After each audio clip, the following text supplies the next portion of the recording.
Hello mga kaagar, ako po si Agarwood King Belimac ng Pilipinas. So ganito kaganda ang mga agarwood natin dito sa Mount Matutum.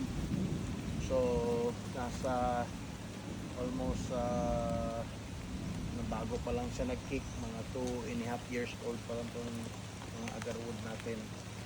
So hopefully in the next year mag-double yung sizes niya dahil nag-kick na siya. So tara, dito tayo. Nakita natin are agarwood na medyo malaki na, nasa mga 2.5 na yung puno niya to 3 inches in diameter. So kailangan na siyang i-trim. Okay, so almost nasa mga 300 to 500 siguro tayo na agarwood dito, the whole Mount Matutum.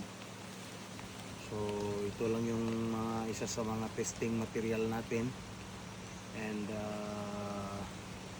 ang kasama natin ang Office of the Vice President nito, ang partner natin sa tree planting ng agarwood. So I'll be seeing you in the next update.